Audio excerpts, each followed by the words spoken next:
जय हिंद, नमस्कार, खुशामदीद। INN today में आप सभी का स्वागत है।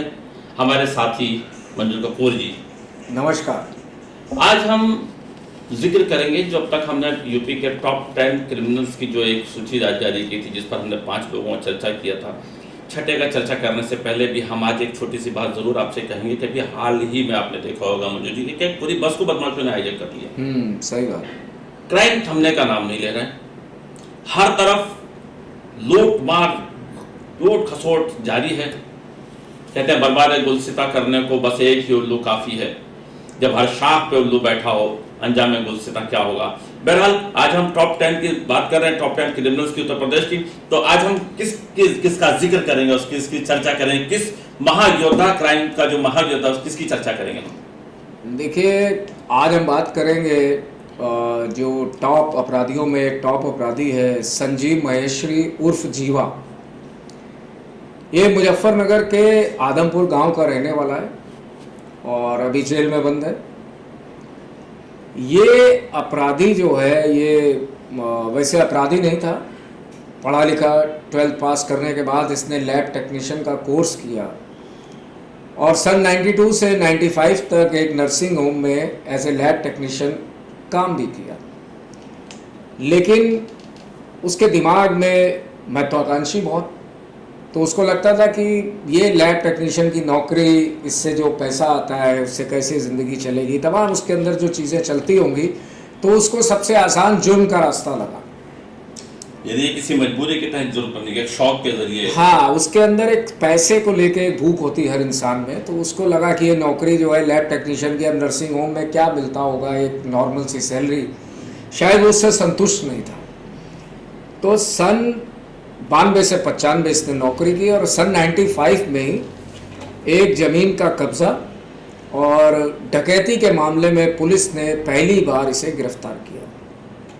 तो ये शामिल था उसमें या शक के बिना पर, या किसी ने फंसाया था? नहीं, शामिल था कहीं ना कहीं, इसीलिए पुलिस ने गिरफ्तार किया और इसको भेज दिया मुजफ्फरनगर में ही जेल में।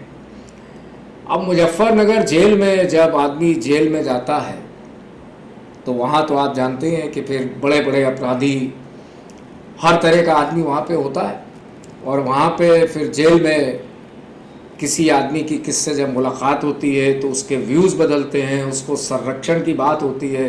तो अब बहुत कम लोग ऐसे होते हैं जो जेल से बाहर आने के बाद भी सही हो जाए, लेकिन ये सही इसलिए नहीं हुआ क्योंकि इसके अंदर कहीं ना कहीं जुर्म की दुनिया चल रही थी कि ये दुनिया में ही कुछ नाम पैसा उसने एक एम्पायर, एक लेविश सोच रखा था, मुझे इस मुकाम तक पहुंचना है। हाँ, तो ये जो उसके अंदर एक चल रहा था, तो इसी मुजफ्फरनगर जेल में इसकी एक मुलाकात होती है वेस्टर्न यूपी के बहुत बड़ा अपराधी था, गैंग चलाता था, सतेन बरवाला।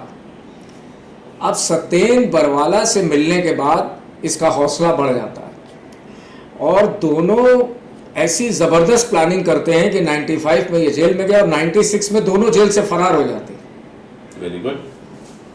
अब फरार होने के बाद इसको शायद थोड़ा सा एहसास हुआ कि नहीं, मैं गलत कर रहा हूँ, तो ये एक बार वापस नौकरी की तलाश में आता है।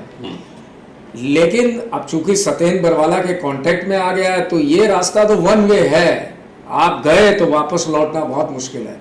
तो सतेन बरवाला इसको बुलाता है, इसकी मुलाकात एक पूर्व विधायक विजय सिंह से करवा देता है।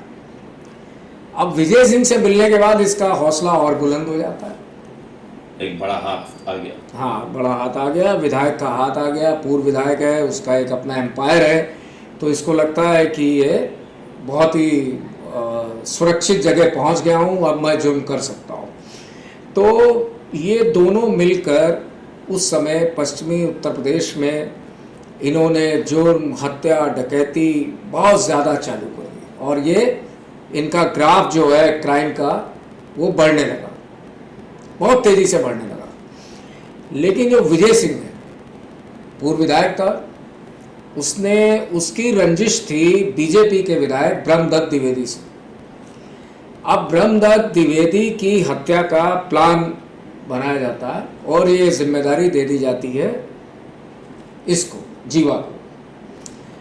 और ब्रह्मदत्त द्विवेदी हत्याकांड कर दिया जाता है, उसकी हत्या कर दी जाती है विधायक की। उसमें इसका नाम आ जाता है, विजय सिंह का भी नाम आ जाता है। अरेस्ट होते हैं, सीबीआई कोर्ट में दोनों ने अपना जुर्म को स्वीकार भी कर लेते हैं और वहाँ से इसको भेज दिया जाता है मैनपुरी जेल। लेकिन ये वहाँ से जमानत पे बाहर आता है और 2002 में जब बाहर आता है तो ये दोबारा से फिर उसी हत्या, किडनैपिंग, मतलब आतंक बना देता है। पुलिस परेशान हो जाती है और फिर एक बार गिरफ्तार होता है तो इसको लखनऊ भेज दिया जाता है जेल में, और लखनऊ में इसकी मुलाकात हो जाती है मुख्तार अंसारी से। अब लखनऊ जेल में जब मुख्तार अंसारी से ये मिलता है तो मुख्तार अंसारी को भी इसमें कुछ दिखता है और वो इसको संरक्षण दे देते हैं। अब मुख्तार अंसारी के 2 शूटर हो जाते हैं, एक मुन्ना बजरंगी और एक ये। मुन्ना बजरंगी के बाद जीवा।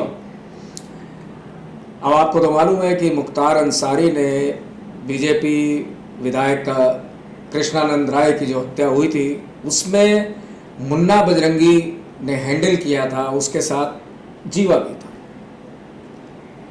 अब ये उस हत्याकांड में भी अरेस्ट होता है, सीबीआई कोर्ट में केस चलता है दिल्ली में। लेकिन दुर्भाग्य देखिए कि इन लोग का नाम आने के बाद भी इस हत्याकांड से मुख्तार अंसारी समेत 7 लोग बरी कर दिए जाते हैं, बाइज्जत बरी हो जाते हैं। और ये जो ब्रह्मदत्त द्विवेदी कांड है ये इस पे चल रहा है और इसको लखनऊ सीबीआई कोर्ट से उम्र कैद की सज़ा भी सुनाई जा चुकी है। लेकिन ये जब 2005 में बाहर आया तो अलग अलग डिस्ट्रिक्ट उत्तर प्रदेश के उसमें 8 हत्याएं की इसने, जिसमें से 6 के मुकदमे अभी भी चल रहे हैं और ये उम्र कैद की सज़ा काट रहा है। लेकिन अब परेशानी का जो सबसे बड़ा आज एक रीज़न है इन लोगों का, अपराधियों का, हमारी योगी सरकार जो इस समय धड़ाधड़ इनकाउंटर कर रही है। जैसे इसी का साथी मुन्ना बजरंगी, अब मुन्ना बजरंगी को मार दिया गया। अब मुन्ना बजरंगी को मारने के बाद अब ये कहा जाता है कि अगला वेस्टर्न का जो डॉन है वो जीवा ही होगा। और अभी लास्ट ईयर आपने देखा होगा कि इसकी वाइफ पायल महेश्वरी ने सुप्रीम कोर्ट में एक अर्जी लगाई है कि मेरे हस्बैंड की हत्या कर दी जाएगी, क्योंकि उसकी विभिन्न डिस्ट्रिक्ट में केस चल रहा है, पेशी पे लाया जाता है। हालांकि जब वो मैनपुरी में बंद था तो उसको बुलेट प्रूफ जैकेट 13 से 14 पुलिसकर्मी, एक पीछे बुलेट प्रूफ गाड़ी चलती थी, जेल में भी किसी को नहीं मिलने दिया जाता था। लेकिन हाल में ही योगी सरकार ने जब से इसको लखनऊ ट्रांसफ़र किया है तो इसकी सुरक्षा बहुत कम कर दी गई है। तो उनकी वाइफ ने आशंका जताई है कि मुन्ना बजरंगी की तरह ही किसी शूटर से मेरे हस्बैंड की हत्या कर दी जाएगी। उन्होंने मीडिया में भी ये बात दी, उन्होंने सुप्रीम कोर्ट में भी अर्जी लगाई है। सुप्रीम कोर्ट ने आदेश भी दिया है कि उसकी सुरक्षा की जाए। देखिए, लेकिन आज हम चर्चा कर रहे हैं इतने इस अपराधी के बारे में, और एक ये भी बहुत बड़ा दुर्भाग्य है कि हमारे देश में एक सफ़ेदपोश, एक अच्छे इंसान को उतनी सुरक्षा नहीं दी जाती जितनी एक अपराधी को दी जाती है। आपने देखा होगा। और ये अपराधी जो आज आतंक का पर्याय बना हुआ है, लोग मतलब दहशत में कि अगर ये बाहर आएगा तो निश्चित कुछ ना कुछ करेगा, ऐसे व्यक्ति के लिए, हालांकि उसकी वाइफ, उसका चूंकि पति है, वो अपने पति की सुरक्षा मांग रही है, लेकिन ये भी एक हमारे यहाँ सिस्टम जो है कानून में, मुझे बड़ा अजीब लगता है कि एक अपराधी के लिए भी बुलेट प्रूफ जैकेट्स, हमारे जो देश के जवान लड़ रहे होते हैं उन सब के पास बुलेट प्रूफ जैकेट नहीं है, लेकिन इन अपराधियों को बुलेट प्रूफ जैकेट में पेशी में लाया जाता है। तो ये एक छोटा सा जो मैंने आपको इसके बारे में बताया कि ये किस तरह का अपराधी है। 22 संगीन मुकदमे चल रहे हैं इसके ऊपर। आपने अभी सुना, पूरी बातें आपने सुनी और आप लगातार हमारे शो में देख रहे हैं कि जितने भी क्रिमिनल्स हुए हैं हर एक की अपनी एक अलग दास्तान है। कुछ तो हालात का शिकार से बने, कुछ बदले की भावना से बने, और ये जो क्राइम का दूसरा दीवा ये शौक से बने। तो अपराधी जो अपराध करता है, हर एक की अपनी अपनी अलग अलग वजूहात है, लेकिन इसका ये मतलब नहीं कि हर इंसान अपनी ज़रूरत के तहत अपराधी बने। बहरहाल हमारा ये प्रोग्राम जारी रहेगा। अगले बार फिर नेक्स्ट अपराधी जो टॉप 10 के अपराधी उसका जिक्र करेंगे। तब तक के लिए इजाज़त दीजिए। मंजू जी नमस्कार। नमस्कार। For more details, subscribe to our channel INN Today and press the bell icon.